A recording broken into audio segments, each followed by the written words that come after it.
वन्देऽहं श्रीगुरो श्रीयुतपदकमलम् श्रीगुरून् वैष्णवांश्च श्रीरूपं साग्रजातं सहगणं रघुनाथान्वितं तं सजीवम् साद्वैतं सावधूतं परिजनसहितं कृष्णचैतन्यदेवम्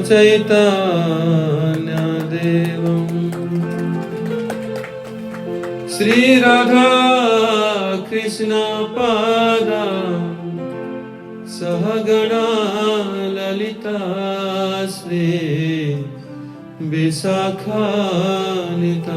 विष्णु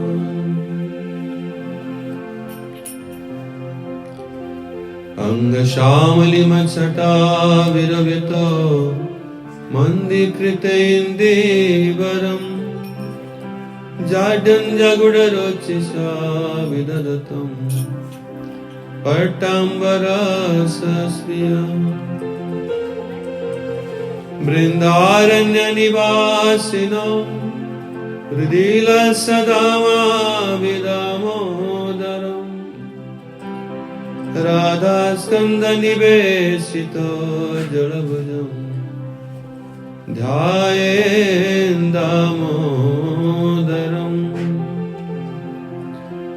जं प्रव्रजन्तमनुपेतमपेतकृत्यम् द्वैपायनविरहकातराजुहाव पुत्रेति तन्मयतया तरवो विनेदो तं सर्वभूतहृदयामुनिमानतस्मै भक्त्या विहीना परादलक्ष्ये सीतास्तकामादितरङ्गमध्ये कृपामयीस्त्वां शरणं प्रपन्ना वृन्दे नमस्ते चरणारविन्दम् हा देवी काकुभर्गद्गदया द्यवाचा जाचे निपत्य भुवि दण्डवदुर्भटार्ति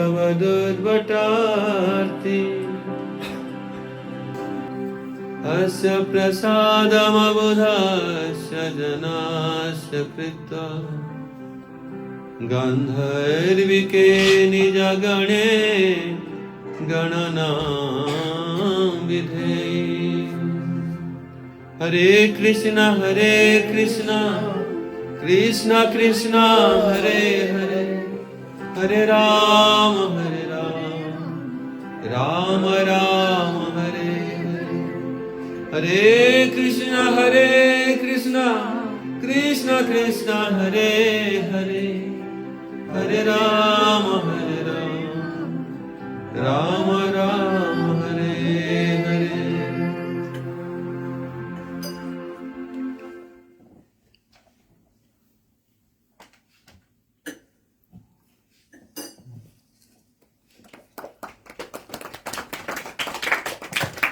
तो सर्वप्रथम मेरे परमाराध्यतम गुरुदेव ओम विष्णुपाद परमहंस परिव्राजक आचार्य अष्टोत्तरस्थ श्री श्रीमद गौर गोविंद गोस्वामी महाराज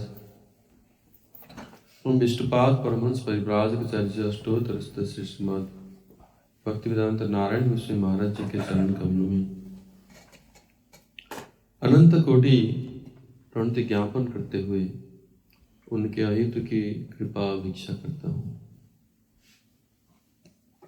तत्पश्चात मेरे रूपानुग गौड़ीय गुरुवर्गों के चरणों में मैं अनंत कोटि प्रणति ज्ञापन करते हुए उनके अहित की कृपा भिक्षा करता हूँ। उपस्थित समस्त भक्त वृंद सज्जन वृंद मातृवृंद चरण में मेरा यथायोग्य प्रणाम। हम लोग कुछ दिनों से श्रीमद् भागवत से हम श्रवण कर रहे हैं। भागवत के अर्थ क्या है? भागवत कोई साधारण ग्रंथ नहीं है। हम लोग सोचते हैं जैसे ये जड़ जगत में जैसे हम लोग की धारणा है कि कोई भी ज्ञान आहरण करने के लिए किताब ले आओ और उसको पढ़ो और जान जाओ। कोई मिठाई खाना चाहते दुकान जाओ, मिठाई खरीदो और खा लो। लेकिन ये ऐसा नहीं है। भक्ति राज्य में भजन कोई खजा नहीं है कि दुकान में मिलता है तो सभी लोग भजन कर लेते। भागवत कोई ग्रंथ होता, साधारण ग्रंथ, तो अनेक लोग भागवत श्रवण करके या समझ करके भगवान को प्राप्त कर लेते। इसे हम लोग श्रवण करते, इतना कठिन भगवान को प्राप्त करना कठिन भी है, सहज भी है। सहज किसके लिए है? जो भगवान ने जो मार्ग बतलाया है और उनके प्रिय भक्त लोग जो मार्ग दिखलाया है, महाजन लोग, उसी को जो एज इट इज बिना कुछ मिलावटी से शुद्ध रूप में अनुसरण करेगा, उसके लिए भगवत प्राप्ति सहज है। अगर कोई व्यक्ति अपने मनोधर्म में जाने के लिए चेष्टा करता है तो उनके लिए बहुत कठिन, असंभव हो जाता है भगवत प्राप्ति के मार्ग। इसलिए कहा गया कि यस्यास्ति भक्तिर् भगवती अकिंचना सर्वै गुणैस्तत्र समासते सुरा हराभवक्तस्य कुतो महद्गुणा मनोरथन आसति धावत वही। भागवत 11 स्कंद में है कि भगवान की जो अकिंचना भक्ति जो करता है शुद्ध रूप में, जो दूसरे कुछ के आश्रय ना ग्रहण करके केवल भगवान के शरण लिया है पूर्ण रूप में, और उन्हीं के लिए ही, उनके सेवा के लिए ही अपनी समस्त साधन करता है कि सेवा प्राप्त के लिए, भगवान की प्रसन्नता के लिए, तो सब प्रकार के दिव्य गुण उनके अंदर समावेश हो जाता है। लेकिन भगवान की भक्ति नहीं करने वाला व्यक्ति, उसके अंदर चाहे जितने भी अच्छे गुण क्यों ना हो, लेकिन ये सब गुण असार है, वो कोई काम नहीं आएगा। और ये सब गुण के कारण वो अपने संसार चक्र से उद्धार नहीं हो पाएगा। ये एक विशेष बात है कि भक्ति बिना कोई व्यक्ति चाहे जो भी कुछ करे, अच्छे कर्म करे, अच्छी विद्या, योग्यता, जन वंश सब कुछ है, लेकिन उसके द्वारा वो संसार से उद्धार नहीं हो सकता है। वो अपने इस जगत में जो दुख है उसको भी समाप्ति नहीं कर सकता, और अगले जन्म की बात ही क्या। तो इसलिए ये बार बार ये शिक्षा शास्त्र में, भागवत में दिया गया है। और भागवत कोई ग्रंथ नहीं है। भागवत क्या है? भगवान की जहां वास है, साक्षात भगवान है। भगवान को प्रकटित जो करता है, भगवान को जो प्रकाशित कर सकता है, वो भागवत है। जो ग्रंथ जिसमें भगवान के अमल गाथा उसमें है, और जो शुद्ध भक्तों के द्वारा प्रकाशित है, वो भी भागवत है। इस साक्षात रूप में उसको हम लोग समझ नहीं सकते। उसको समझने के लिए जड़ बुद्धि पांडित्य भी पर्याप्त नहीं है, और बुद्धि के द्वारा, शिक्षागत योग्यता के द्वारा, एकेडमिक क्वालिफिकेशन के द्वारा भागवत को नहीं समझ सकता है। केवल भक्ति के द्वारा ही समझ सकता है। और ये भागवत को प्रकाशित करने वाले कौन है? न दो हैं। ग्रंथ रूप में भागवत प्रकाशित है, लेकिन हम लोग उनको आहरण नहीं कर सकते साक्षात रूप में और व्यक्ति रूप में। जिस व्यक्ति के अंदर भगवत भक्ति का पूर्ण प्रकाशित है, भगवान भी वहां प्रकाशित होते हैं उनके हृदय में। इसलिए जाओ भागवत पढ़ो वैष्णव स्थान, भागवत गया पढ़ो भागवतेर स्थान।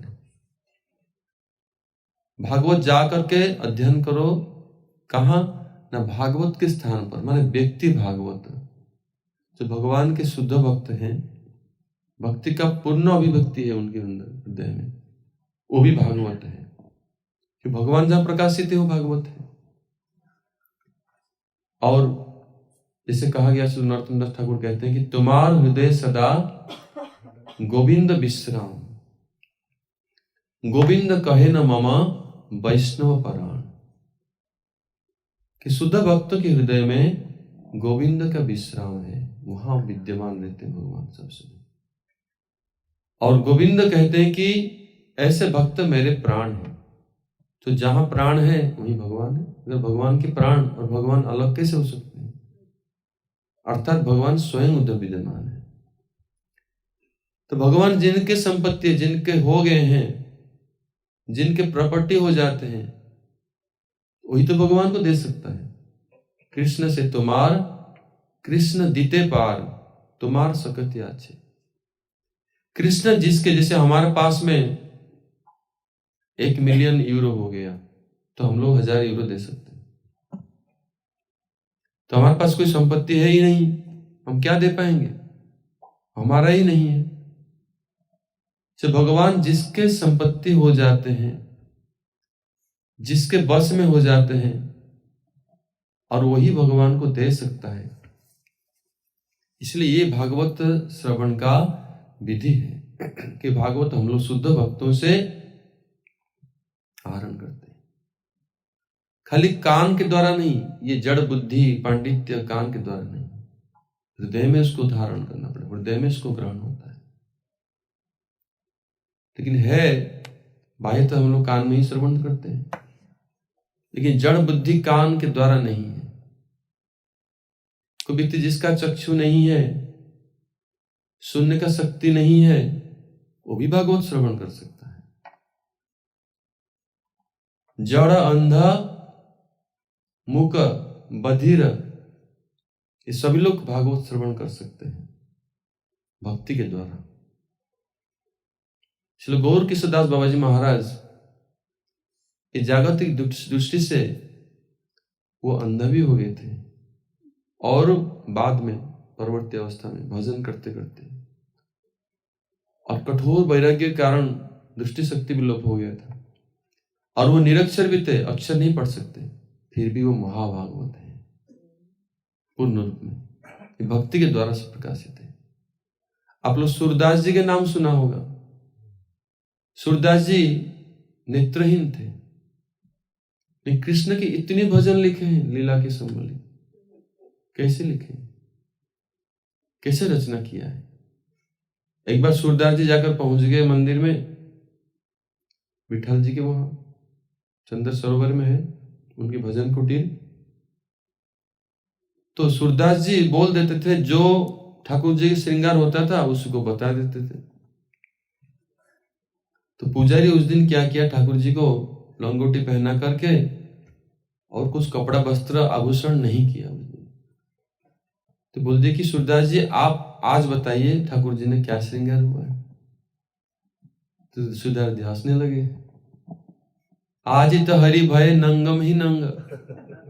तो ठाकुर जी आज बचता ही नहीं है। तो सब देख पाते थे कि भगवान को देखने के लिए ये नेत्र कर्ण की आवश्यकता नहीं है।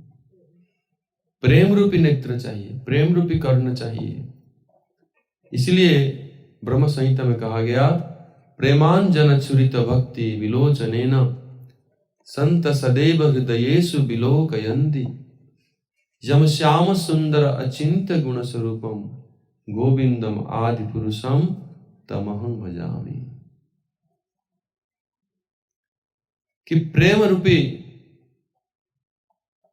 प्रेमांजन छुरित भक्ति विलोचन, भक्ति रूपी नेत्र और उसमें प्रेम रूपी अंजन लगा हुआ है, काजल लगा हुआ है, वो प्रेम के। और हृदय में ऐसे जिसको नेत्र है, भक्ति नेत्र और प्रेम काजल लगा हुआ है, वही व्यक्ति ही हृदय में भगवान को दर्शन कर सकता है, प्राप्त कर सकता है, धारण कर सकता है, समझ सकता है। भक्त्या अनन्य शक्य अहम अविदुर्जुना ज्ञानतुम दष्टुम च तत्वेन प्रवेशतुम च परंतप। भक्ति के द्वारा ही, अनन्य भक्ति के द्वारा ही मुझे जान सकता है, देख सकता है, सुन सकता है, मेरे धाम में प्रवेश कर सकता है। भगवत गीता में कृष्ण कह रहे हैं। तो ये भागवत है जो कि हम श्रवण कर रहे हैं। आगे की श्रृंखला भी पढ़ेंगे। So we are hearing from Srimad Bhagavatam. So Bhagavat is not an ordinary book. It is not a book that you get from the shop and just read and understand Bhagavat. It is not like this. Bhagavat is that person, that book who can express, manifest Bhagavan in your heart. Ordinary book cannot. It is all, that's why Bhagavat you have to read under guidance of any pure devotee. Like bhakti, bhajan, if it would be available in any sweet shop, you could buy and take, oh, now I have done bhajan, bhakti in my life. Not like, bhajan is not like khaja. Khaja means sweets. Bhajan you have to real practice. Similarly, if Bhagavat is not an ordinary book, it is Krishna himself, and Krishna manifests. The pure devotees are real Bhagavats, in whose heart Krishna Bhakti has manifested completely. If Krishna Bhakti is fully manifested, then Bhagavan also manifests there.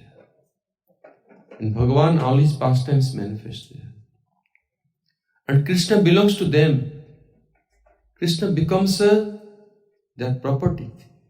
If somebody has full devotion in his heart, Krishna completely become bound. Krishna resides in their heart. When Krishna is reside, then everything. Bhagavat is there. That's why, Jao Bhagavata Pada वैष्णव स्थान है, भागवत गया पड़ा भागवत स्थान है. Sitting at the lotus feet of devotee Bhagavat, you should listen Bhagavat. And by bhakti only, it will be manifested. Not by any other means. And without bhakti, so-called other qualities we have. We may have very high birth. We may have so much academic qualification. We may have so much material property, everything. But all these things will not help us to be free from this suffering of birth, death, old age and disease. These 4 types of suffering in this world. Janma, Mrityu, Jara, Vyadhi. It cannot help. The material sansar, the suffering of this sansar will not be destroyed. Sansar will not be destroyed. Krishna Bhakti is very far. So for that, you need pure devotion. When there is pure devotion, bhakti is manifest in the heart, Krishna is permanently residing there. Tamar Hriday Sada Govinda Vishram. When pure devotee's heart is a suitable place for Govinda. It's like Vrindavan. Vrindavan not only a village or a town. Vrindavan is manifested in the heart of a pure devotee. And Krishna resides there. And Krishna is saying, where my pure devotee is there in the heart, that is Vrindavan, there Krishna. And Krishna Lila also manifested in the heart of pure devotee. Then manifest externally. And that is called a Bhagavat. That's why Shuddha Bhakta is also called as Dham. Dham Swarup.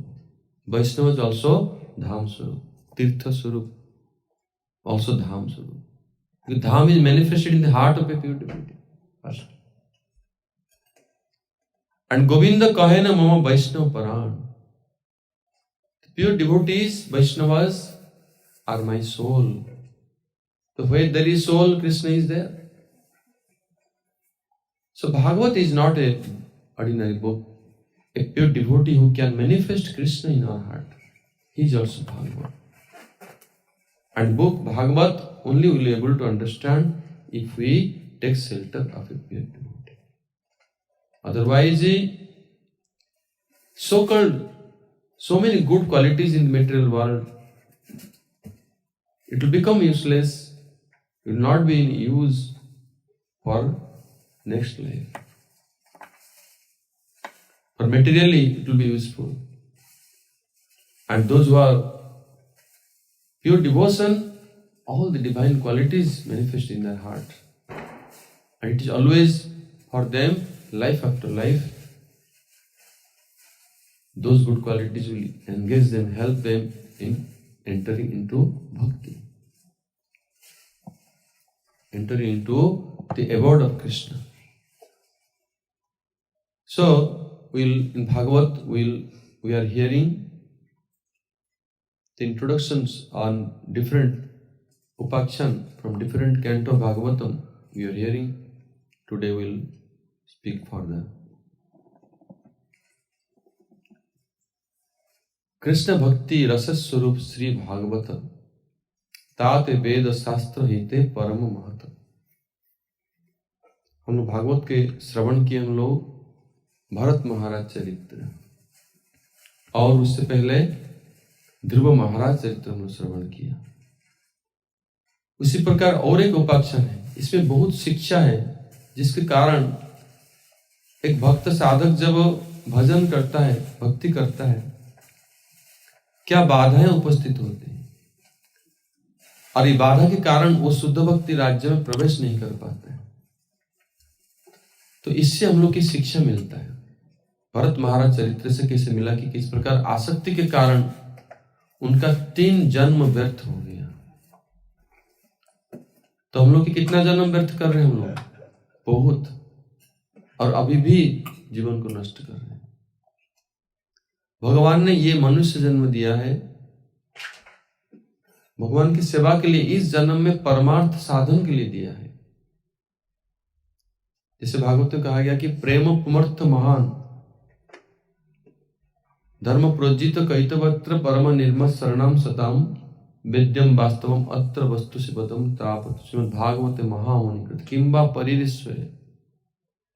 Shri Bhagwat धर्म अर्थ काम मोक्ष से भी ऊपर पंचम पुरुषार्थ कृष्ण प्रेम, और ये पंचम पुरुषार्थ कृष्ण प्रेम ये मानव जन्म में लाभ हो सकता है, शुद्ध कृष्ण भक्ति।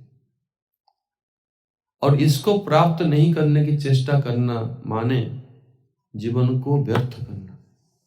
कि बाकी जो भी हम लोग कर रहे हैं, आहार, निद्रा, भय, मैथुन, ये सब तो पशु भी करता है, इसलिए ज्यादा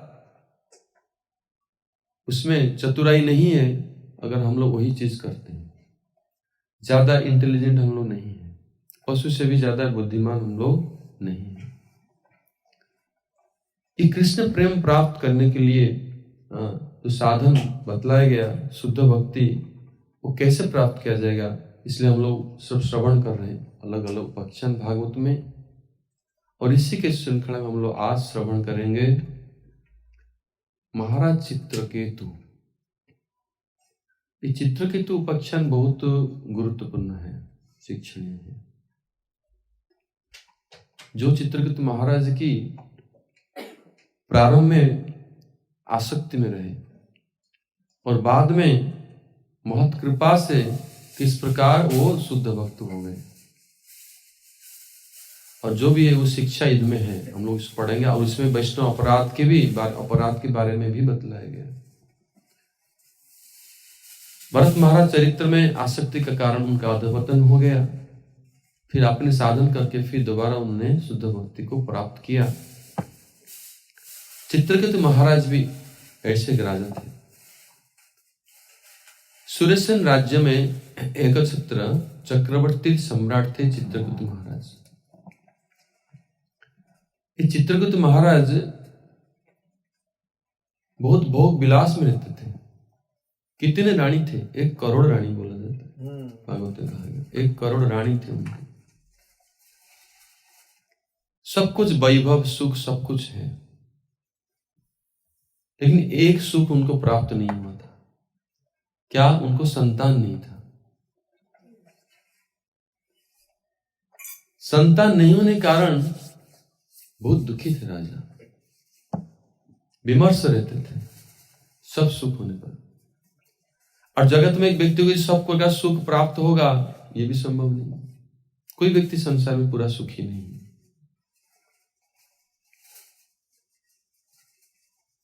तो एक बार चित्रकेतु महाराज, क्योंकि बहुत बड़े सम्राट थे, उनको कृपा करने के लिए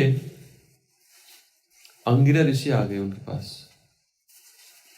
तो महाराज उनको ऋषियों को सत्कार किया, को पूजा आराधना किया। और राजा ऋषि पूछने लगे कि राजा आप तो दुखी लग रहे हैं बहुत, कि हम महाराज हम संसार में सब प्रकार के सुख मुझे प्राप्त हुआ, लेकिन हमको संतान नहीं, पुत्र संतान नहीं।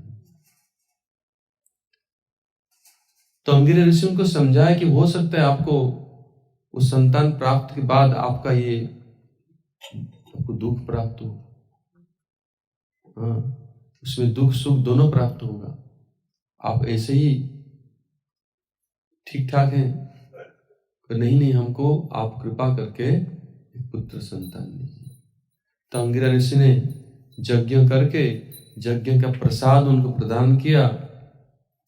और चित्रकेतु महाराज ने जो बड़े रानी थे कृताद्युति, उनको प्रसाद दे दिया।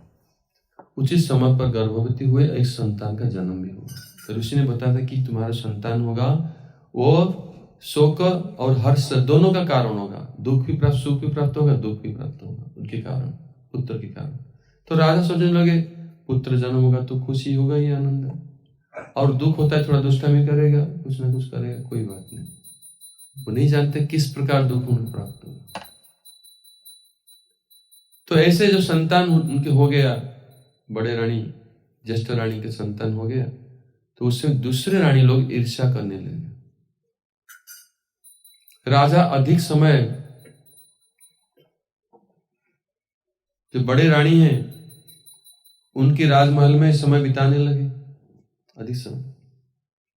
पुत्र के बाल्य वात्सल्य भाव को आस्वादन करने के लिए उनके लाड दुलार करते हुए समय बिताने लगे। लेकिन ये रानी के ऊपर दूसरे रानियों की ईर्ष्या हो गया, जलन हुआ बहुत ज्यादा। वो लोग सहन नहीं कर पाए कि संतान जब से वह राजा अभी हम लोग को और नहीं पूछ रहे हैं। ये संतान ही सबके कारण है। राजा का हम लोग को अवहेलना करने के लिए कारण ये संतान ही है। इस संतान के ऊपर ये लोग खुशी नहीं थे, इसलिए क्या किया न विष दे करके संतान को मार डाला। जब संतान मर गया राजा बहुत दुखी हो गए, फिर अधिक दुख। संतान नहीं था दुखी, तो ये तो अधिक दुखी। और उस समय इतना रोते हुए राजा बहुत दुखी हो गए। दोबारा ऋषियों को स्मरण किया और अंगिरा ऋषि इस समय नारद मुनि के साथ आए। और नारद मुनि के साथ आए, आकर के राजा पूछा कि राजा अभी दुखी होंगे, आपको पुत्र आवश्यकता, पुत्र प्राप्त हुए, उसका आनंद भी लिया, अभी तो जो होना था हो गया। नहीं महर्षि, हमको वही संतान को वापस दिला दीजिए, कि वो तो दूसरी जगह जा चुका है। जन्म मृत्यु संसार का नियम है, तो मुझे उस संतान को वापस ले। नारद जी तो भगवत पार्षद को असंभव संभव कर सकते हैं। उस संतान को उन्होंने, नारद मुनि ने दोबारा बुलाया कि आत्मा दोबारा वापस आ जाओ। तो संतान दोबारा जीवित हो गया। पुत्र जीवित होकर पूछा कि है ये शुद्ध आत्मा, अभी राजा पिता को छोड़कर गए और वो पिता माता बहुत दुखी हैं, रो रहे हैं, तुम वापस आ जाओ। तो संतान जो है, वो पुत्र जो है, वो बोलने लगा कि हे ऋषि, मैं तो अभी दूसरे जन्म में हूं और कितना जन्म ले चुका हूं। ये एक ही जन्म के माता पिता हैं, मेरे और भी माता पिता तो हैं, एक ही माता पिता नहीं है। इसलिए उन्होंने ऐसे जो वचन सुने तो राजा के अंदर में धीरे धीरे बुद्धि सुधार हुआ, वैराग्य जागृत हुआ। फिर नारद मुनि ने उनको कृपा करके उनको आशीर्वाद दिया और भजन में मार्ग में प्रवेश कराया। राजा को वैराग्य जागृत हुआ। जब तक वैराग्य नहीं हुआ तब तक भजन नहीं होगा। अनासक्त हुए, संसार से आघात प्राप्त हुए, सब प्रकार वैभव सुख प्राप्त होकर भी अभी उनको दिव्य ज्ञान प्राप्त हुआ संतान के माध्यम से। अभी उनको भजन में नियुक्त कर दिए। उनके इष्ट देव थे कौन? न संकर्षण। संकर्षण की आराधना की करके भजन के बहुत उन्नत स्तर को प्राप्त हो गए। संकर्षण की आराधना करने के कारण जब उनको सिद्धि प्राप्त हुआ, वो शंकर जी के गुरु भाई हो गए। शिव जी के भी आराधना, शंकर जी के भी उपासना, और उनके गुरु भाई हो गए, गुरु भ्राता। एक बार एक दिव्य विमान में बैठ करके चित्रकेतु महाराज कैलाश में पहुंचे। कैलाश में उस समय महादेव पार्वती विद्यमान थे और बाकी देवता लोग भी थे, ऋषि लोग भी थे। महादेव तो बहुत श्रेष्ठ हैं। महादेव की लीला समझना बड़ा कठिन है। भागवत में भी कहा गया रासलीला प्रसंग में कि महादेव विष पान करके भी कोई निर्विकार रहते, विष भी कुछ नहीं कर सकता उनको। हड़ाहड़ विष, समुद्र मंथन से विष जो निकला था, महादेव जी ने पान किया था और उनको कुछ नहीं हुआ। विष को धारण कर सकते हैं। इसलिए महादेव जी की लीला साधारण नहीं है। चित्रकेतु महाराज ने क्या किया, वो महादेव जी को वहां मजाक उड़ाया। क्यों? कि महादेव उस समय पार्वती जी के साथ बैठे थे, आलिंगन करते हुए बैठे थे। फिर सभा में पब्लिकली पत्नी के साथ वो चित्रकेतु महाराज कहने लगे कि महादेव आपको लज्जा नहीं, अब एक सभा में बैठे हैं पूरी पत्नी के साथ, ऐसे अवस्था में कम से कम प्राइवेटली बैठना चाहिए ऐसे। तो ऐसे बोलने लगे तो महादेव जी तो सही सह गए चित्रकेतु महाराज की बात। लेकिन पार्वती जी को सहन नहीं हुआ। उन्हें क्या किया, एक तो चित्रकेतु महाराज ने अपराध किया महादेव जी के चरण, परम वैष्णव।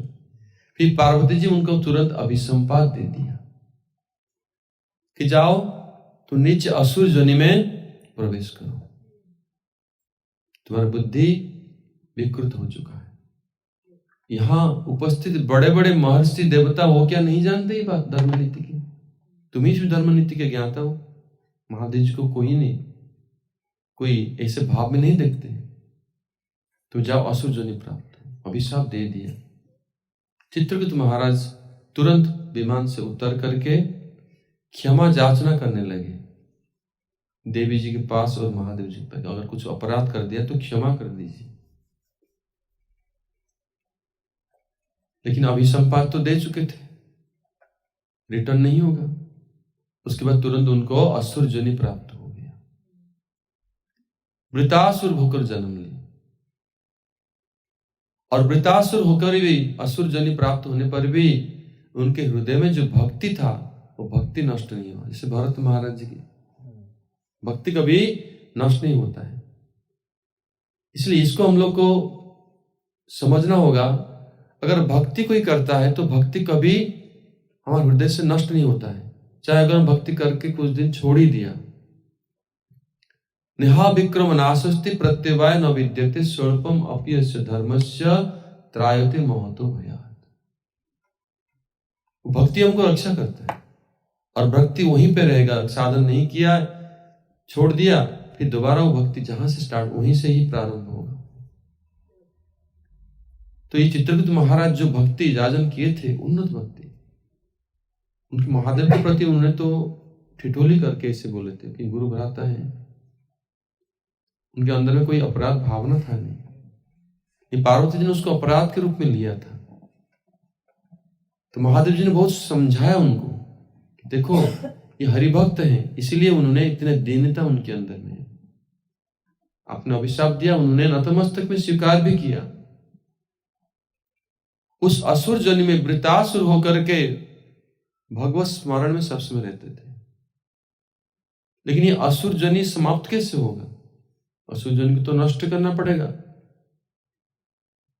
फिर उन्होंने क्या किया ना, देवताओं के विरुद्ध में युद्ध किया, और युद्ध में इंद्र जी ने उनको जो प्रहार किया वज्र से, उनको फिर मृत्यु हुआ। जब मृत्यु के समय आया, ऐसे असुर जनि में फिर युद्ध में फिर मृत्यु आ रहा है, उसी समय में उनके अंदर में भगवान की स्मरण है। ये भी देखो बड़े आश्चर्य बात है।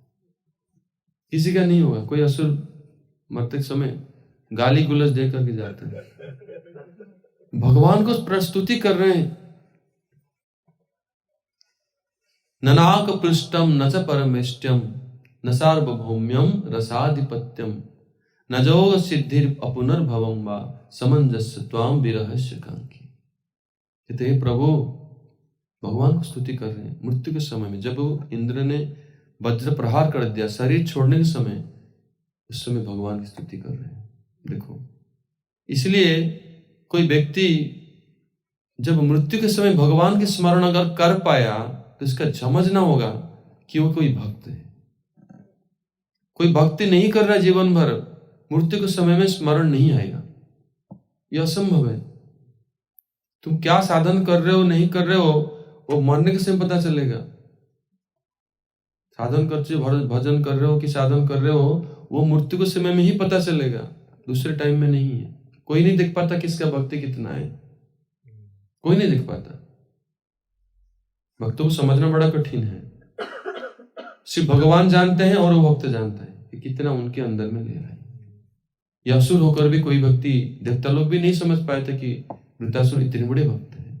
तो इंद्र युद्ध ही नहीं करते, उनको पूजा करते, वज्र नहीं पार करते। लेकिन उनका असुर जनि से, भगवत इच्छा से उनका ये असुर जनि लोप होना था, इसलिए उनको ये लीला उनके साथ। वो प्रार्थना कर रहे हैं कि प्रभु, मैं आपको छोड़ करके ध्रुव पद, ब्रह्म पद, पृथ्वी के एक छत्र आधिपत्य, इंद्र पद भी, कोई योग सिद्धि, मोक्ष तक नहीं चाहता हूं।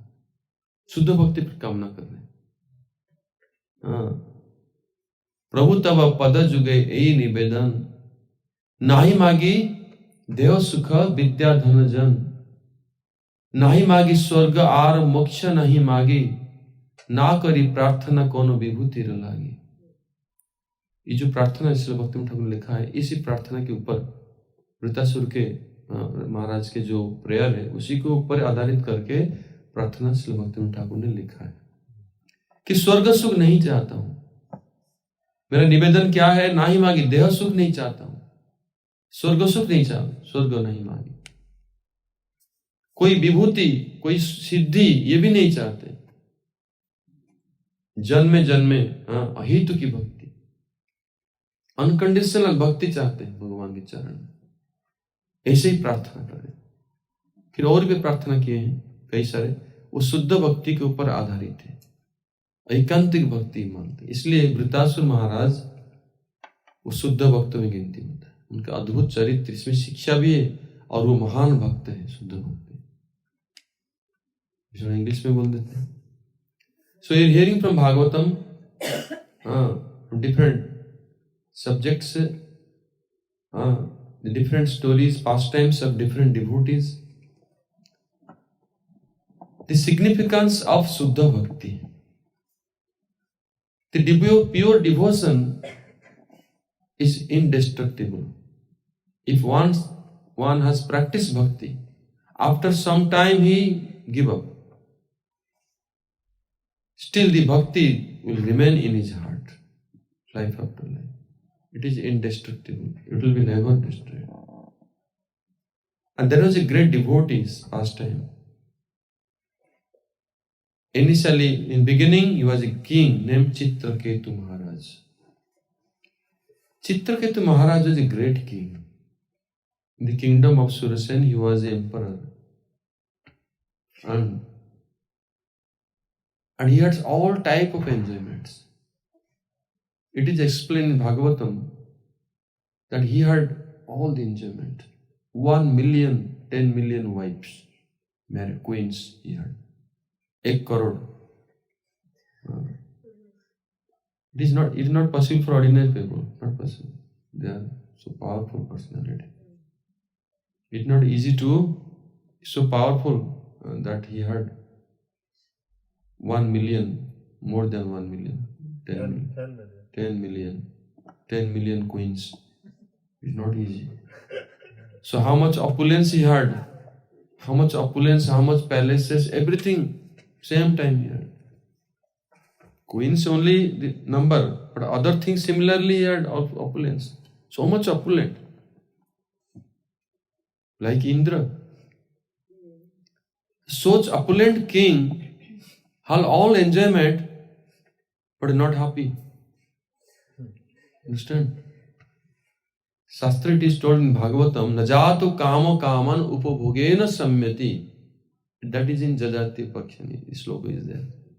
But it is applicable here.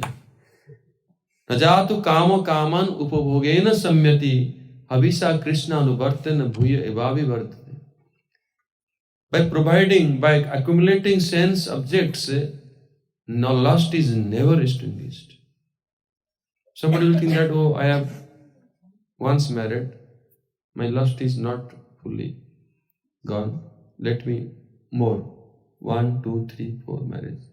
But still, even you marry millions like Chitraketu Maharaj, still you will not be satisfied.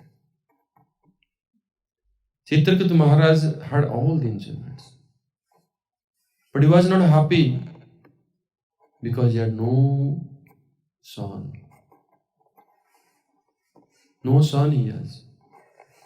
So he was unhappy. Thinking of that, like this. Always missing, always feeling lacking. He was very sad. So great Rishi Angira visited him. And he honored the Rishi, worshipped him. Angira Rishi told, oh Maharaj, you have all the opulence, all happiness in your life, but still you are looking very, very sad. What happened? I am sad because I have no son. Oh Rishi, please do me one favor. Give me a son. Angira Rishi told, even you get son, you have no happiness from that son. You will have both. Some happiness you will get, also you will get distress. That's why don't desire for this. Better remain like this. But he again and again insisted, no, I better to have a son. When Rishi told that you will have a son, but that will be cause of a harsha and soka. You will get lamentation and happiness. Both you will get from that son. Chitraketu Maharaj thought, yes, if son will come, then definitely after so much opulence, you will become naughty. You become like misuse my opulence, then definite stupidity will do. Because when one will be spoiled by so much opulence, definitely will do that type of unhappiness. It is not at all. I will be pleased with my son. And like this he thought, but he did not know what is going to happen. Angira Rishi arranged yajna because the king again and again insisted and begged, please be merciful to me. And did yajna, and they offered the remnants prasad of the yajna to the king. And king gave that prasad to the elder queen, eldest queen, Kritadviti. And after that, after some time, Kritadviti was pregnant and there was a beautiful son was born. Very, very happy. King was very, very happy. Oh, after some time, it is complete now. But how long that happiness will remain? In this world, no happiness remains forever, temporary. And after some time, the son started to grow and king was very much busy with the own baby. But most of time king was spending with his son. And also attention more towards the eldest queen. And the other queens, what happened to them? They were so much unhappy, jealous of this queen, that due to this son only, king is neglecting us. We are useless now. The king is more attentive, giving attention to the eldest queen and the son, and we are all useless. What did it say? They were burning in the fire of jealousy. They planned, better there should not be anybody. We have to kill the son, so that we all will be equal. They all together poisoned the son. When they poisoned, you see, jealousy is very bad thing. Gurudev also told me one instruction. Gurudev told certain people are jealous of you, leave. Leave. Don't remain far from them. It can create danger to you. So those sadhus, they can see this thing. We cannot know our future. Jealousy is very dangerous thing. One can do anything, any mischievous activities, any crime one can do. But jealousy is not good. So they did such a big mistake. The king, after such a long time, has a son, and these queens, other mothers, they are killing the son. They poisoned and killed. After that, king, when got the news so much, king was crying and crying and crying. All separation, feeling so much crying, as if all happiness gone. The Rishi predicted you will get lamentation. He did not know this lamentation will come. Happiness finished. In the meantime, when king's condition like this, then what will happen to the planet and the emperor? And then Angira Rishi came this time with Narad Muni, came visited him and told, "Oh king, why you are so much crying? You have happiness of the son, but his lifespan was short and he left. Now you should be detached." King cannot understand, crying and crying, praying, "Please make him alive." King only this thing. Narad Muni told, we have to give lesson. Narad Muni became merciful this time. Narad Muni invited that soul into that body again. And the son became alive again. Then ready sitting. "Why, O Rishi-Var, why you called me? I was happy in my life." "Oh, you are the son of the king. Your parents are here, father, mother." "Oh Rishi, I have many father, mother, many lifetimes.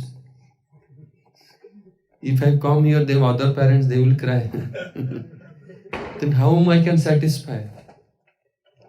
Since time immemorial, we are taking many births, life after life. Please give me permission, I should go back. This is nothing is permanent, body is not permanent. So it gave some transcendental teachings, powerful teachings, which changed the heart of the king. The king developed detachment to Vairagya. Now he is ready. When Vairagya will come, renunciation will come appear, then that will be the stage of bhajan. In the king's heart, renunciation appeared.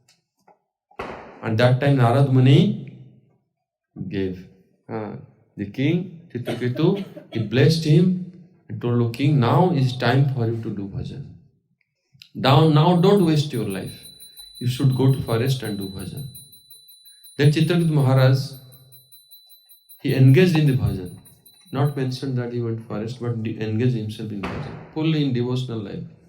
And he worshipped the Sankarshan, and he attained perfection also. But one incident happened in his life. When he was very advanced Chitraketu Maharaj, bhajan, very advanced stage, attained perfection in his devotion. Once he went to Kailas, taking very effulgent airplane, Tejumai Viman. airplane. That time they had all those who have opulence, they can airplane. Nowadays the jet plane is not like that. Creating pollutions. Those are very, very transcendental. They are all everything is there. So then he went to Kailas, and Lord Shiva and Goddess Parvati sitting there in assembly of demigods, great rishis, they are all present there. And that time, Chitraguta Maharaj, when he came there, he saw Lord Shiva sitting in inappropriate condition, embracing Parvati and sitting like that. In the assembly publicly, he started to criticize. He told, "Oh Shiva, you don't know how to sit in the assembly? If you have to do like this with your wife, like the intimate, so you should better in privacy, not in public." He like this started to joke with Lord Shiva. Lord Shiva did not react at all because he was like God brother, Chitraguta Maharaj. Tolerated everything, did not mind at all. And he knows that Lord Shiva knows that he is a great devotee. That's why Lord Shiva did not. But Parvati could not tolerate. Goddess Parvati became so much furious and then cursed Chitraguta Maharaj. Your consciousness is low graded. You don't know how to whom you are speaking. The great rishis present here, the great demigods, they know the position of Lord Shiva. Lord Shiva is that person, the personality who can drink poison and remain undisturbed. Nothing can. Very, very advanced position in devotion. And you don't understand it? I curse you. You should be punished. I curse you, become a demon. Like this. Chitraguta Maharaj realized that Goddess Parvati is very, very angry and cursed him already. Then he accepted with humility. Oh mother, if I have done any aparadh, please forgive me. But I accept your curse. Wait with so much, ask forgiveness and left. Then Lord Shiva told Parvati, you don't know, Devi, that Chitraguta Maharaj is a great devotee of the Lord. His position is very advanced. Even he told, you should not have reacted like this. What will happen to him? Because of the curse, he became a demon. But by Krishna's arrangement, he will be delivered. That he has to be, this demon body should be destroyed. Then there was a battle. In that battle, Indra applied thunderbolt to kill the demon body of Chitraguta Maharaj. Because without the demon body, how he will go to Vaikuntha? So that time, at the time of death, while Indra is applying the thunderbolt, killing him, that time Chitraguta Maharaj is praying to the Lord. He knows that now time of death came now. Now I will be free from this demon body. Even somebody in demon, bhakti is indestructible. Bhakti remains in the heart. You see the teachings of in the Bharat Maharaj's case. Chitraguta Maharaj that time offering so much prayers. The prayers in Bhagavatam, it's categorized as Shuddha Bhakti. It's stage of a Shuddha Bhakti. One prayer will quote, Nanaka prishtam nacha parameshtyam nachar bhavomam rasadhipatyam najoga siddhya punarbhavamba samanjasatvam virahansa kankhe. O Lord, Sarva Saubhagya Nidhe, O Lord, you are the abode of all good fortune. Without a lotus feet, I don't want even the Dhruvapada, means the planet like Vaikuntha planet. Brahmapada, the position of Brahma, position of Indra. Even the emperor, the kingdom of the whole planet. You see, he was king, but he was detached from the whole. I don't want to become an emperor. I don't want any perfections like Anima, Laghima, Prakamya, all this. Siddhi, I don't want that. Yoga Siddhi. Even liberation I don't want. Life after life, I want to be your servant always. मम जन्मनि जन्मनीश्वरे भवतार भक्ति अहेतु की त्वयि प्रभु तव पद जुगे, यही निवेदन। श्री भक्ति विनोद ठाकुर और आचार्य has on Chitraketu Maharaj's prayers, he has composed so many beautiful songs in simple words. Nahi magi swarga moksha nahi magi. I don't want heavenly pleasure, liberation. I don't want bodily pleasure. I don't want knowledge, vidya, education. Nahi magi deha sukha, vidya, dhana jan, education, wealth. All these things I don't want. I don't want any opulence of the Lord. Life after life, I want Suddha Bhakti. So Chitraketu Maharaj is a great devotee. So from here we get the teachings that bhakti is indestructible and one should try to search for pure devotion, Suddha Bhakti. And now we heard all these subjects, all the different pastimes of different devotees' life. They all praying for Suddha Bhakti. Now we'll enter the Bhaktas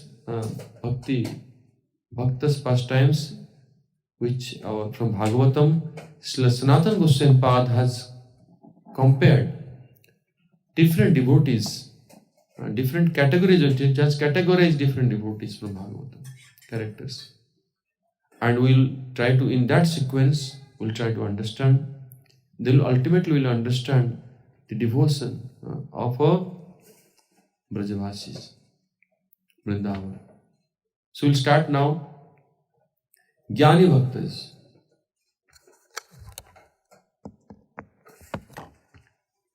अभी भक्तों की श्रृंखला के बारे में हम लोग श्रवण करेंगे।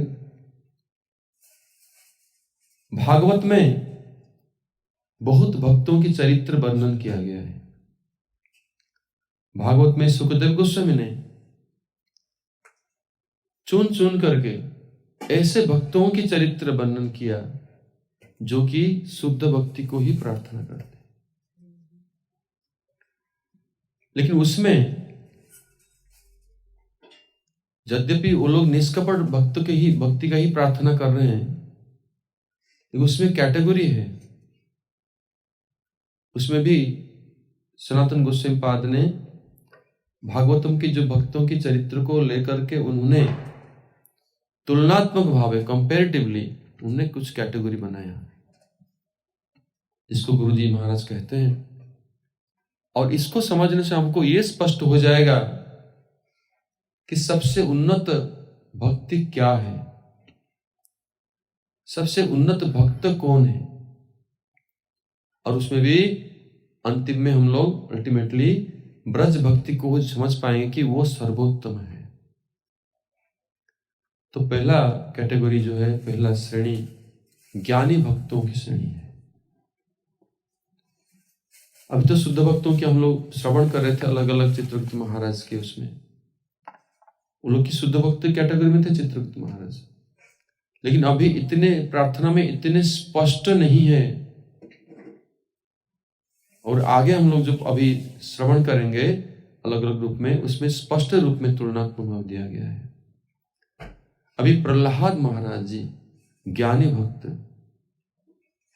ये ज्ञानी भक्तों की श्रेणी में दो भक्तों की चरित्र विशेष प्रधान है, एक प्रहलाद महाराज जी, एक भीष्मदेव जी। फिर ज्ञानी भक्तों से श्रेष्ठ शुद्ध भक्त, उसमें आते हैं अम्बरीश महाराज जी, जो कि समस्त इंद्रियों को भक्ति में नियुक्त किया था, जिनके लिए सुदर्शन चक्र, स्वयं सुदर्शन चक्र नहीं चाहने पर भी उनकी सुरक्षा कर रहे हैं, शुद्ध भक्त हैं अम्बरीश महाराज। और उनसे भी श्रेष्ठ प्रेमी भक्त जैसे कि हनुमान जी, और प्रेमी भक्त से भी और श्रेष्ठ प्रेम परा भक्त जैसे कि पांडवगण, और उनसे भी श्रेष्ठ प्रेमातुर भक्त जो कि उद्धव जी हैं। ये अलग अलग स्थानों पे, अलग अलग कैंटो में, स्कंद में ये वर्णित है। और उद्धव जी सबसे श्रेष्ठ भक्त, उद्धव संवाद को, भ्रमर गीत में जो उद्धव संवाद है, और वो सर्वश्रेष्ठ माना जाता है, क्योंकि उद्धव जी भक्तों की सीमा है। जितने भक्त के पात्र हैं, ब्रज में प्रवेश करने से पहले उद्धव जी सर्वश्रेष्ठ भक्त हैं, और उनके ऊपर ब्रजवासीगण है। और गुरुदेव कहते हैं कि वो लोग कोई भक्त नहीं है, वो साक्षात कृष्ण के ही परिकर है, कृष्ण के समान है। इसलिए वो लोग कोई भक्त कैटेगरी में नहीं है। हम लोग तो भक्त बोल देते हैं, लेकिन वो लोग भक्त टक्त नहीं है, वो लोग कृष्ण के ही परिकर है, कृष्ण के समान है। इसलिए अभी इन लोग श्रवण करेंगे ज्ञानी भक्त श्री प्रहलाद महाराज। सो फ्रॉम भागवतम, श्रील सनातन गोस्वामी पाद taking different characters of the devotees, yet comparatively he has explained the pastimes, life, the teachings, characteristics of different devotees, so that we will understand how many categories of devotees are there and who is superior one after another, and who is the topmost devotees. And when you understand the position of topmost devotee, then we will be able to understand who are the associates of Krishna, their position. Otherwise we will think that they are ordinary. Somebody will comparing gopis with Mirabai. They don't know where is Mirabai, where is position. So in Bhagavatam it is very spelled clearly, our Goswami has explained. Our Gurudev used to explain this thing while he speaks Bhagavata, because this way if you understand Bhagavat, then you will be able to understand 10th canto. Otherwise you will not understand. The first category is a Jnani Bhakta. The Jnani Bhakta Prahlad Maharaj. His devotion was mixed with Jnana, Aishwarya Jnana, in Santaras. And Jnani Bhakta category, Prahlad Maharaj and Bhishma Dev. They both are Mahajan. Mahajan means they are authorities. And higher than them is Suddha Bhakta, like Chitraketu Maharaj and Ambarish Maharaj. Ambarish Maharaj character is very clearly explained, for whom Sudarshan Chakra is always engaged to protect his kingdom, him always. Is as a guard, because he is such a doing high class of devotion, full senses engaged in service of Krishna. And higher than Ambarish Maharaj Suddha Bhakta is Premi Bhakta Hanuman. Hanuman is a Premi Bhakta. For service of Lord Ram, out of love we can do anything for Lord Ram. And higher than Hanuman is Prematur Bhakta, Prem Para Bhakta, like Pandavas. Pandavas are not ordinary, they are all Mahadev Swarup. They are non-different from Lord Shiva. Jagannath Puri, if you go, Pancha Pandav present as Pancha Mahadev. That's why they are higher than Hanuman. You should not understand Pandavas are ordinary kings. They are very great, exalted. That's why Krishna is always present with them. And higher than them is Prematur Bhakta Uddhava, who could take admission in Vrindavan. You should understand, the highest devotee who is qualified to take admission in the school of Vrindavan. There you will understand what is Vrindavan. Otherwise you will not understand the height. You will understand like devotees in Vrindavan, and we are all same like that. It is not like this. We have to understand in proper way. So we'll start beginning understand Prahlad Maharaj. एक ज्ञानी भक्त की category में, श्रेणी में प्रहलाद महाराज जी आते हैं, और शांत रस के भक्त थे प्रहलाद महाराज, लेकिन महाभागवत हैं, जिनके कारण भगवान स्वयं खंबे से आविर्भूत हो गए। और ये प्रहलाद महाराज बड़े निर्भीक थे, भगवान के ऊपर इतने उनके का भक्ति, इतनी निष्ठा है कि किसी को उनका भय नहीं था। और ये किसके पुत्र थे? न हिरण्यकशिपु के, त्रिपुर विजयी हिरण्यकशिपु कठोर तपस्या करके ब्रह्मा जी से वरदान प्राप्त किया था हिरण्यकशिपु ने कि उनको कोई वध नहीं कर सकता, कोई मनुष्य नहीं वध कर सकता, कोई पशु, कोई देवता, कोई अस्त्र शस्त्र द्वारा, ना दिन में ना रात में, ब्रह्मा जी के द्वारा सृष्ट कोई जीव के द्वारा नहीं। ऐसे ऐसे वरदान उन्हें मांगा था जैसे कि अमर वर है। और उस वर प्राप्त करने के बाद बहुत अत्याचारी हो गया था, भगवान विष्णु के घोर विरोध था। लेकिन इनके पुत्र के रूप में प्रहलाद महान हरिभक्त जन्म लिए थे। ये भगवान की लीला है, उनके उद्धार के लिए भगवान ने व्यवस्था किया है। और ये हिरण्यकशिपु को सारा त्रिजगत सभी लोग कांपते थे, भयभीत होते थे उससे। सिर्फ प्रहलाद नहीं डरता था, प्रहलाद को छोड़ करके बाकी जगत में सभी लोग डरते थे। और ये हिरण्यकशिपु, अभी प्रहलाद अभी छोटे हैं, आए हुए, उसको गोद में लिया उन्होंने, अभी बोलना सीख रहे हैं। प्रहलाद को गोद में लेकर के हिरण्यकशिपु पूछने लगे कि प्रहलाद, तुम्हारे मत में तुमने क्या सीखा आज तक? क्या श्रेष्ठ वस्तु बताओ जो तुमने सीखा है, सबसे बेस्ट है।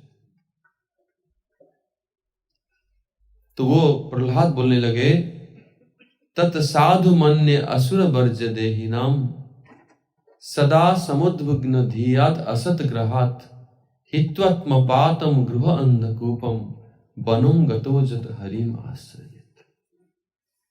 प्रहलाद बोलने लगे। ये सुनकर के हिरण्यकशिपु बड़े आश्चर्य हो गया, क्रोधित भी हो गए। बोले कि हे पिता, हे असुर राज, दानव राज, वो बोल रहे अपने पिता को, क्योंकि उनके विचार में वो असुर श्रेष्ठ है। और हिरण्यकशिपु खुश भी होता था ऐसे।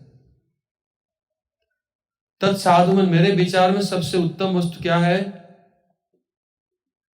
सदा समुद्विग्न धियात असत ग्रहात। ये जगत समूह जितने भी जीव हैं, मनुष्य हैं, ये सब लोग बड़े विव्रत हैं, डिस्टर्ब हैं, क्योंकि असत वस्तु के पीछे भाग रहे हैं।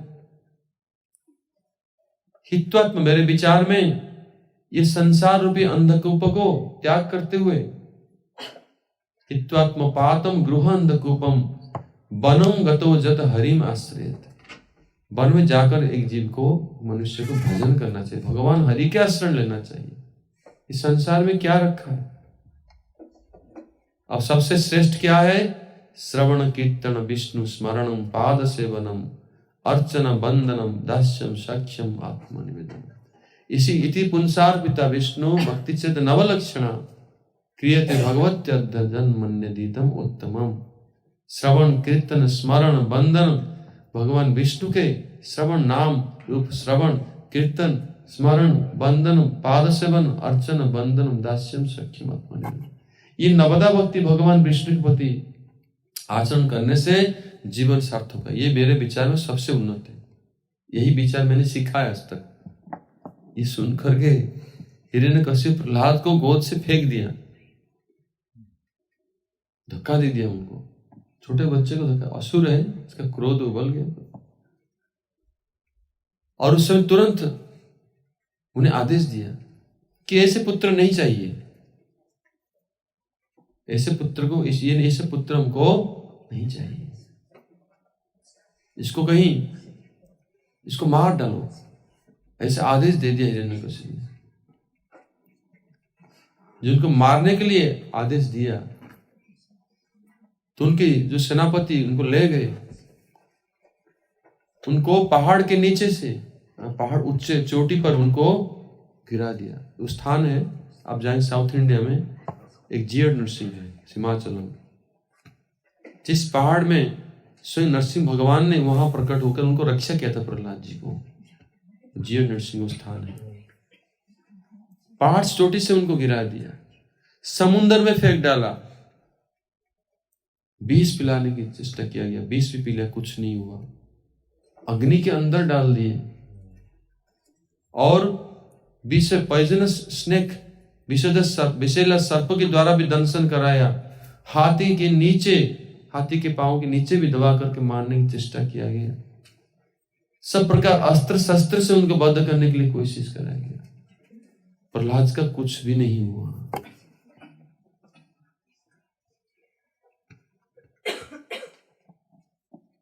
प्रहलाद का कुछ भी नहीं हुआ। वो क्रोधित होकर के प्रहलाद जी को ऐसे ही किया। और फिर जब कुछ नहीं हो पाया, निराश हो गए, फिर दोबारा पुनः उनको गुरुकुल में भेजा। वो शिक्षक लोग बोले कि हम इनको प्रयत्न करेंगे, पूर्ण रूप में इनको असुर बनाने की चेष्टा करेंगे। तब जो गए, लेकिन क्या हुआ, स्कूल में जाकर के उन्होंने विद्यार्थियों को शिक्षा देने लगे कि कौमारम आचरित प्रज्ञ धर्मान भागवतानीय दुर्लभ मानव जन्म तदपि अध्रुवम अर्थम। सब जितने भी स्कूल मेट थे वो सब असुर के बालक थे। सब जितने जितने हिरण्यकशिपु का स्कूल है, जितने भी असुर लोग हैं उनके संतान लोग पढ़ रहे हैं। वो सभी को बुलाकर प्रहलाद कहने लगे कि ये भाई अभी खेलने कूदने का समय नहीं है, अब तुम लोग भगवान की भजन करो। ये बाल्य काल से ही भगवान के नाम भजन करो। कौमारंग आचरित प्रज्ञा धर्मान भागवता नहीं हो। ये मानव जन्म दुर्लभ है, खेल कूद करके समय को नष्ट मत करो, ये जन्म दोबारा नहीं मिलेगा। ऐसे ऐसे शिक्षा देने लगे प्रहलाद। असुर बालक लोग सुन के आश्चर्य हो गए, प्रहलाद तुम्हें हिरण्यकशिपु के, तुम्हारे पितृ भगवान है, फिर और कहां भगवान कोई है? नहीं, हरि ही भगवान है। शंख चक्र गदा पद्मधारी श्री हरि ही भगवान। जब प्रहलाद के बातों को सुनकर के उनके जो सखा लोग पूछने लगे कि प्रहलाद ये सब शिक्षा तुम्हें कैसे पाया? तुम्हारे गुरुजी ने तो ये सब सिखाया नहीं तुमको। मेरे गुरु नारद मुनि है। नारद मुनि से तुम्हारा कैसे भेंट हुई? तो बताया मेरे पिता जब तपस्या करने चले गए, क्योंकि उनके भाई हिरण्यक्ष के प्रतिशोध लेने के लिए, भगवान विष्णु को पराजित करने के लिए, बदला लेने के लिए, प्रतिशोध लेने के लिए भगवान विष्णु के विरोध में, उसी समय वो तपस्या करने के लिए मंदराचल में, और तपस्या, घोर तपस्या करके जब तपस्या करने चले गए, उसी समय देवता लोग हमारी राजधानी में आक्रमण किया था। इंद्र मेरे माता को बंदी करके ले गया। तो मेरे माता कयाधु को बंदी करके ले गए इंद्र। मार्ग में नारद मुनि आ गए, और नारद मुनि आकर के मेरे माता की रक्षा किया और अपने आश्रम में ले लिया, और मैं इस समय गर्भ में था।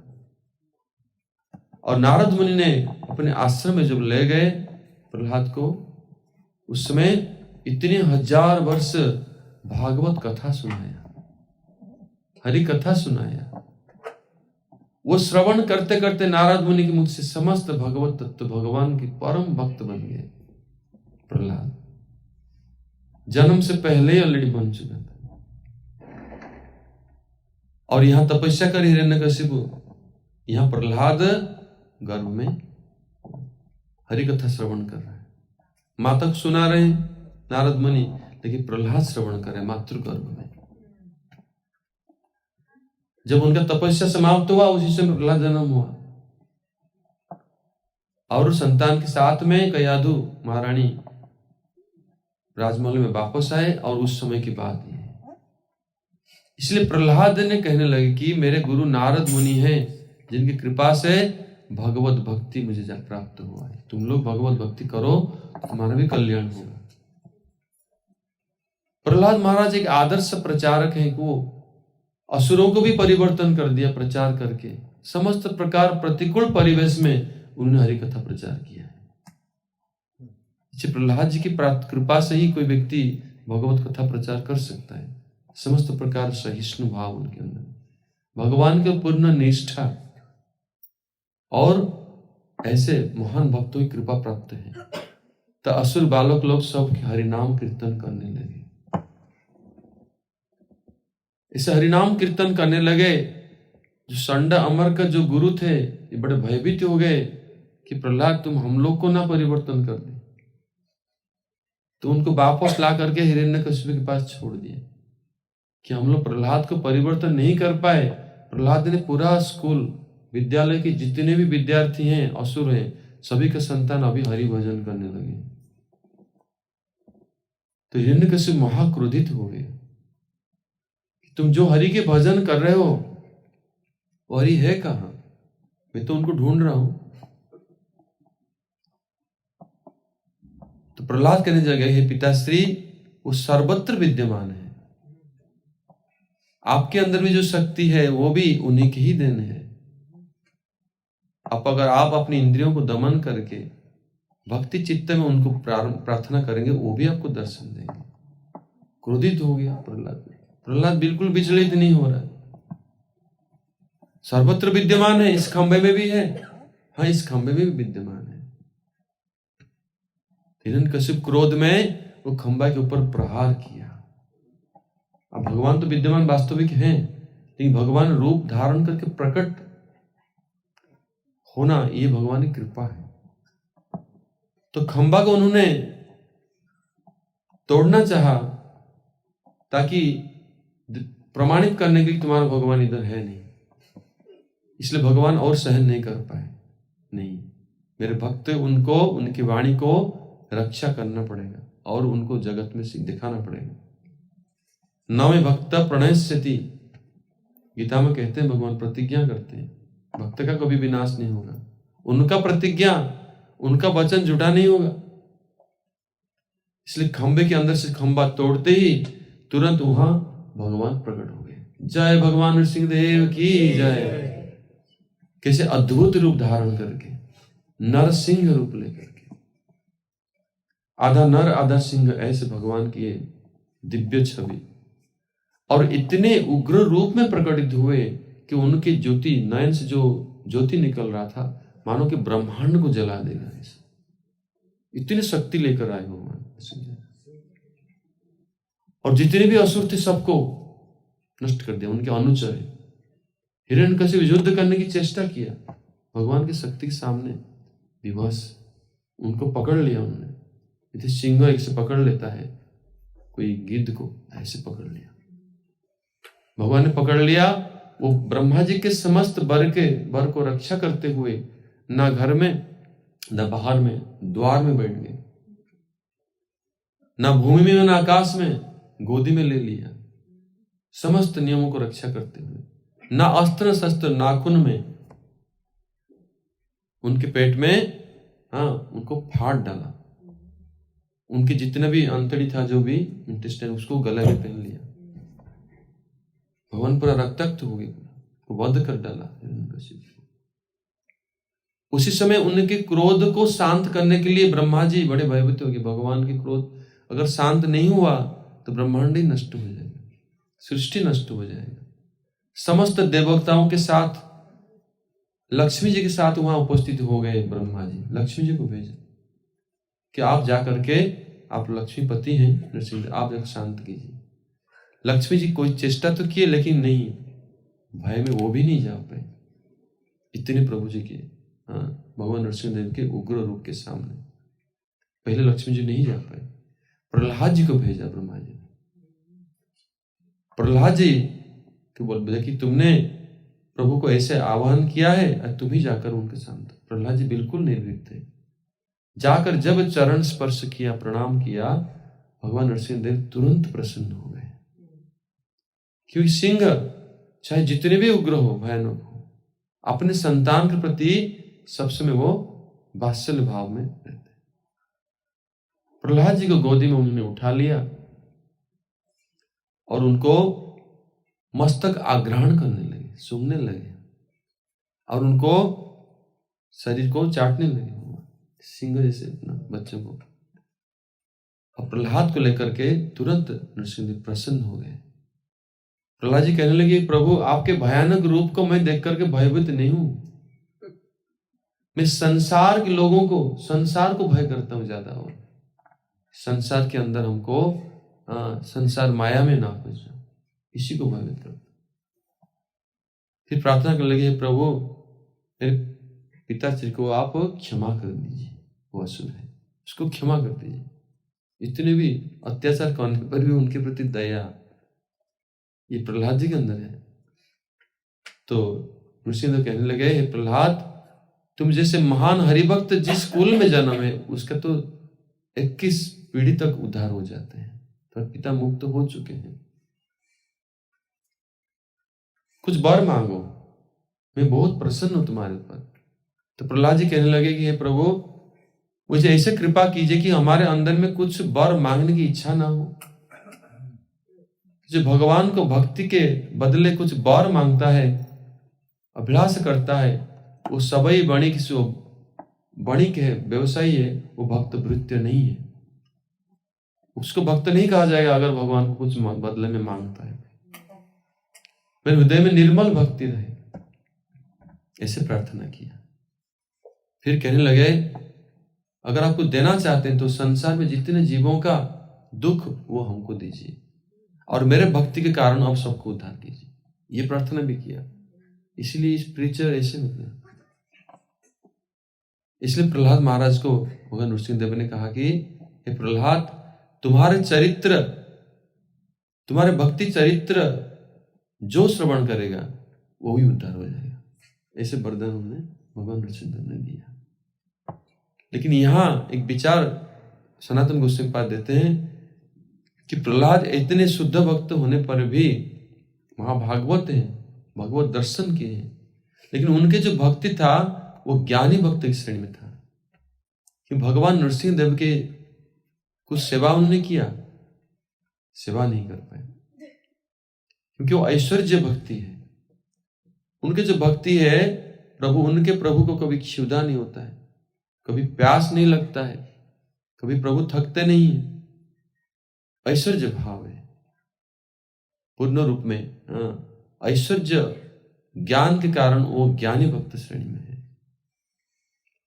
इसलिए ज्ञानी भक्त भक्तों की सीमा नहीं है, उससे भी आगे शुद्ध भक्त भी है, उसको भी हम लोग श्रवण करेंगे। इसको English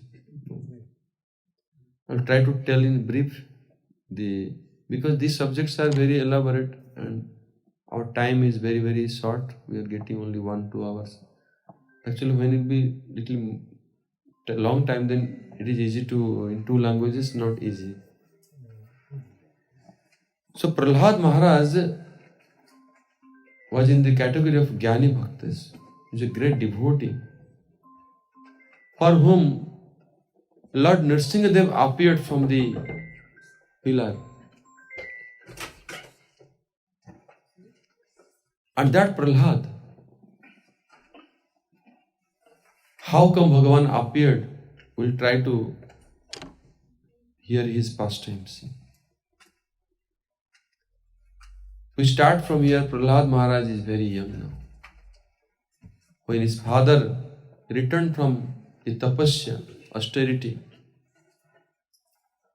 he went to do austerity to attain the power to defeat Lord Vishnu, the demon, Hiranyakashipu. Whole 3 worlds, they were scared of Prahlad. So much afraid of Hiranyakashipu. Except Prahlad. Only Prahlad was not afraid because he was a great devotee. So Hiranyakashipu took Prahlad, only 5-year-old boy, took Prahlad and asked, oh Prahlad is now speaking some knowledge is there. What you have learned from your teachers, superiors, what knowledge you have? Then he told her, Prahlad told, oh, best among demons, tat sadhumanya asur barja dehina. Oh, best among demons. In my opinion, this whole world people are suffering because they are after material sense enjoyment. They are after temporary happiness. That's why they are so much disturbed and they are not happy. They should go to forest, give up the hellish well of the material world. Hitvatma patam gruva andakupam, blind well. The Gurudev very nicely gives story about this.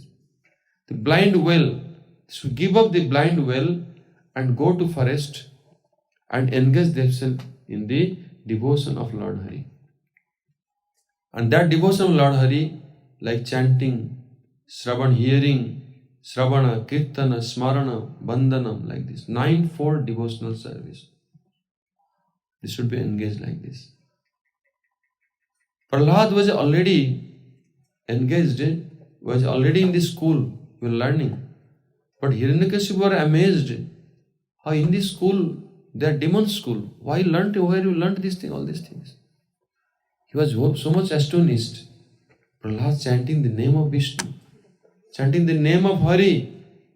And Hiranyakashipu considered Lord Hari as his enemy. That's why he pushed Prahlad away. Very angry. He told that better to kill this boy. Even your own son you want to kill because he's a demon. He will not change. It's not easy. He has devotion in his heart. Hiranyakashipu saw that he has already speaking of Lord Vishnu, speaking of devotion. What is this? Maybe he's brought up in Narad Muni's ashram, that's why. Better to finish him. He ordered his commander-in-chief soldiers, take him, to do all arrangements to kill him. And they tried his best. They brought him to the high peak of the mountain and thrown Prahlad from the peak of the mountain. That place is there in South India, in Simachalam, while Lord Narasimhadev protected Prahlad there, that mountain. So Prahlad is protected. Put in the middle of ocean, thrown, then also did not die, came out. Put inside the fire, also saved. Gave him to drink poison, nothing happened. Poisonous snake bite, nothing happened. Try to kill by weapon, nothing happened to Prahlad. There's so many, under the elephant, try to squeeze him and kill. The dangerous tigers, nobody could harm anything. Prahlad was always protected because he's always chanting the names of Krishna. Always. Always engaged in bhajan. Like this, when Hiranyakashipu were totally hopeless, they could not kill Prahlad. Then Hiranyakashipu was so much disturbed. He called that teachers. They told, we will try to change Prahlad. We'll try to convert Prahlad to a demon. But Prahlad, he went to the school. What he did? He started to preach the students, his own classmates. In the absence of the teacher, he was teaching, oh brother, don't play. Waste your time. Childhood time you are wasting. You should do. Prahlad, now we are young boys, we should play. No time to play. Human birth is very, very rare. In this birth, you should do dullava manav janma tadabi adrubam arthadam. Komaram acharit pragya dharman bhagavatani. You should perfect your human birth. You start bhakti, devotion from the very childhood. Prahlad teaching them. Matirna Krishna parate satava mitho vipadyata gruhavatana. The teaching that if you don't engage yourself in Krishna bhajan, then you will be only in material life, only chewing the chewed. Others are doing this. They already do the same thing, I will do the same thing. And what is wastage of time? Like that in the Prahlad's preaching, all the demon students, all the demon boys, they all started to do Harinam, chant the names of Vishnu. Then when the teacher saw the whole school is doing Harinam Kirtan, Prahlad changed everyone. They were so much afraid that we may change also. Then we will be punished by the king. Better, they brought Prahlad. Yeah, there is one incident happened. The students, when Prahlad was preaching, they asked Prahlad, where did you learn all these things? Your teacher as the Sanda Amarka, their disciple Sukracharya, and they did not teach you all these things. Your father is a demon. Where you learned these things? Oh, I learned from my Guru Narad Muni. When my father went to Mandrachal mountain to do austerity, at that time, the Indra with demigods, they attacked our kingdom and they bound my mother Kayadu. On the way, Narad Muni came and saved the life of my mother and brought her to the ashram. Narad Muni. And I was in the womb of mother. Narad Muni, for thousands of years, he spoke Harikatha, Bhagavad Katha. I'm hearing that from the Narad Muni, Harikatha, I learnt everything.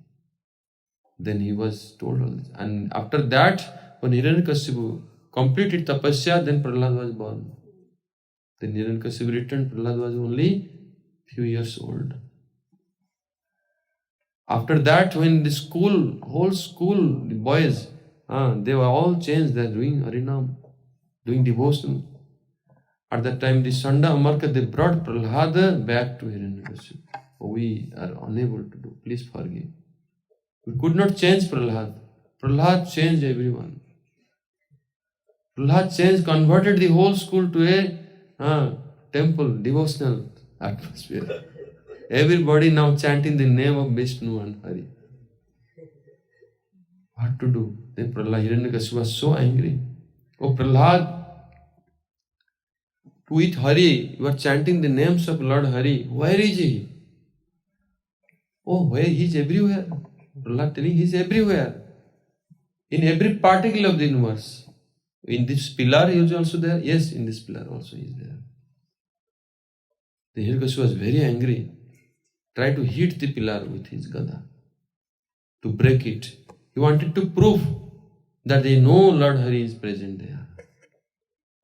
But Bhagavan promised that he will keep the words of his devotees. Satya Sankalpa. Name Bhakta Pranasyati, in Bhagavad Gita is promised. My devotee should not be defamed. I should protect his prestige. The Prahlad's words is there, so Hiranyakashipu, Lord Bhagavan himself decided to appear there.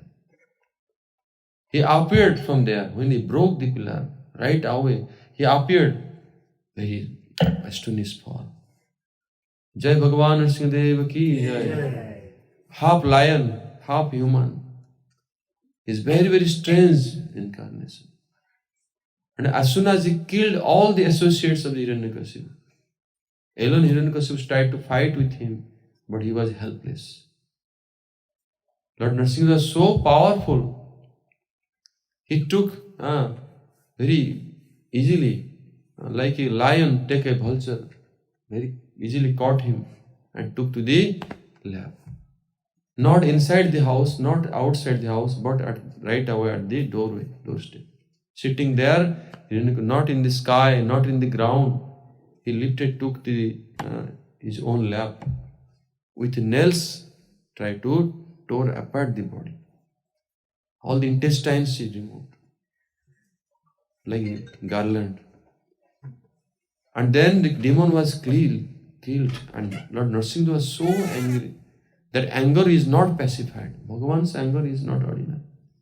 Lord Brahma, with all demigods, Goddess Lakshmi appeared there. Lord Brahma approached Goddess Lakshmi, you should go and try to pacify your husband. Lakshmi ji tried to go nearby, but she was so afraid that I cannot pacify Bhagavan now in this condition. Lord Brahma approached Prahlad. For you, Lord, he is so much dear to you, and you make him appear. You should go and pacify. As soon as Prahlad went and touched the feet of Lord Nrsimhadev, Nrsimhadev's anger pacified. And Nrsimhadev lifted Prahlad, took his lap, tried to smell his forehead, and tried to lick his body like lion licks in. And so much affectionate to him, Prahlad, I am so much indebted to you. And I am really feeling guilty that I delayed in coming. And then Prahlad told that, oh Lord, I am not at all afraid of your fearful form. You are so beautiful. But I am afraid of this material world. People are so much in this material world, and Maya is very powerful. I am afraid of that. I don't want to enter into this Maya, material world.